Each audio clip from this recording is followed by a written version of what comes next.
I'm working on this documentary with the guy, Matt Salkis, who did my rooftop thing, and he sent me a joke of mine from it. I'm like, I don't remember writing that joke. Yeah. It's weird. Like, I was like, oh. And that's not that long ago. You know, Yeah, it's not it like one was- from the early days of your career. And it was a few months ago, yeah. I mean, I was kind of like, oh shit, I forgot about it. Like, I remembered, I just forgot. I guess I just stopped telling it. Right. I didn't think it was that funny, I guess. I mean, but that's what I mean. Like, your bar for funny is probably one of the highest bars. I don't know if that's true, because I put out a lot of shit. I mean, I definitely will, like, I do feel like the need for content has hurt everyone's acts. You know, the need.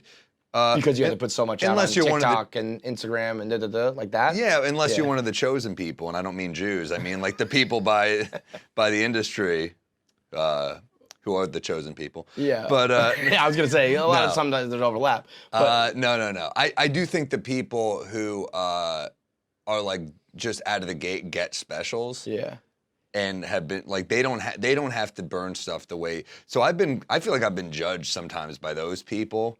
Where they're like, people who got like, the people that got like, shit out of the gate, and they're like, you just put out so much, and I'm just like, yeah, this is how you have your way of making it, and I have my way of making it. I would be, if I were you, yeah, and some of these people who just got like handed some shit, were talking down to me about comedy, I'd be like, fuck you. Yeah, I think that's the vibe. Okay, for good. Sure. Yeah, because I mean, like if you have a way in.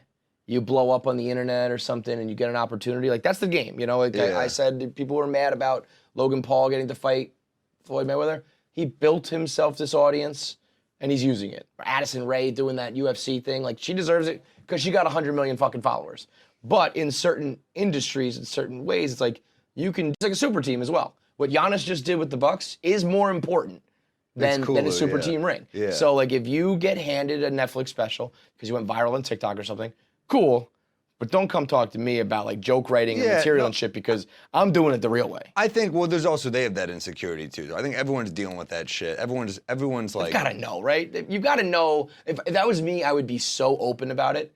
In my act, I'd be like, I know that, you know, I don't have a 25-year resume behind me and I'm not like the best in the game yet, but like I'm here, blah, blah, blah, blah. But there's also a lot of people who got specials out of the gate who do the social media thing because they know it's important, because they know they have to stay relevant. So I do think, you know, I definitely got some judgment for self-releasing specials from comics who are friends of mine. That's the most fucking honorable thing to do.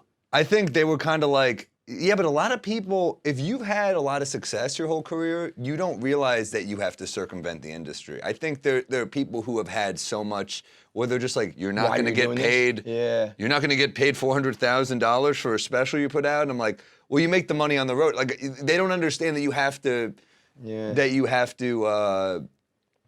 get creative with how you release the special as well as just so. So they just kind of lose touch with the world, basically? If you just know HBO and Netflix specials your whole career or whatever, you have a marketing machine behind you. Mm-hmm. So, and you not only have the marketing machine, you have prestige behind you. And I think a lot of people, you know, who go the YouTube route or who go, social media, do other stuff, you're kind of sacrificing that prestige for eyeballs. Mm-hmm. And I'm okay with that.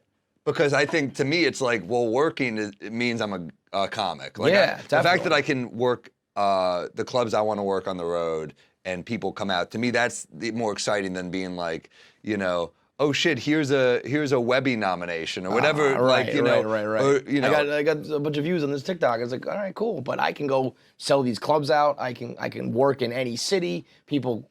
Physically come out. Of course, it does hurt your ego a little bit at a certain point, but you're also kind of like, what did sure, the industry gets things right. Of course they do. They also get things wrong. It's just, that's just how it goes. So that, it sounds to me like you're like at peace with. Yeah, but was there a point where you were just like, fuck this whole industry? Oh, yeah. Because like, I think every post of mine was like, eat shit, I got this many views. Yeah, of course. I mean, I said the same thing with Mark. Like, Norman and I talked about this a lot. You guys have the goods. Like, there are definitely people who are like, fuck the system, fuck Netflix, fuck Amazon. I'll prove it. I put it out on my own, and it's like, well, you did like, I don't know, 100,000 views, which is good. It's fine. Yeah. But you guys are. It's like you proved the industry wrong. You have enough views that it was like you clearly got this wrong. But then I'm sure a lot of them are still like, we're still good. Definitely. You know? So they're not losing sleep over it. But it is, from your point of view, you can say you got it wrong. Well, I think This Mark is Norman, wiped Joe enough. List, I think our specials were quality. I think they're great comics. I think, so I think comics, it gives comics hope maybe that they're like, well, maybe we don't feel picked, but we can do our own thing. So I said you guys should make the Avengers of like real comics. you guys have like a 5-man I think I'm Hawkeye team. of that group. Who would be the who's like the Captain America of that I don't group? know. I mean, I'm not just blowing smoke. I feel like you were the first one that I know that really did it that well. No, Schultz did it before me, and Did he? Yeah, of course, yeah. Well, Schultz was long before me. Yeah, but he was using YouTube, but I feel like I think Schultz did a special on there as well. Yeah. All right. So you guys being the we kind of, it was funny. I mean, we kind of went the other. Like Schultz went from YouTube to Netflix, and I feel like we all went from like the other way.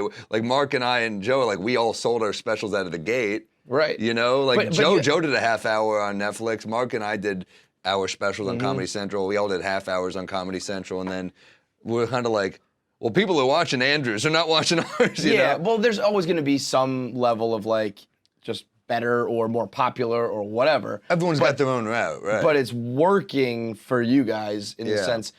Are you going to turn around and Schultz was like, Netflix is dead, fuck it, and then Netflix comes around with the price. But I love that. I love that he did that. I think that was great. Yeah, I mean, listen, you can say like fuck the man, but when the man comes along with a big check, you're like, okay, let's do it, and there's no shame in that. But he's still got the other stuff. Yes. That's the cool thing. Is like he's like, he has to stop doing it. For him, it's like, well, now I exist in this other world. Right. So I'm just, and he also probably has more leveraging and negotiating power than anybody. It's like, yeah, I'll do it for you. But I think it's cool to do it all. I like that. I also think, you just have to keep going, and wherever the work lives, it lives. But like, I don't do this for where the work lives. I do this for the work. Yeah, you keep doing like the work is your.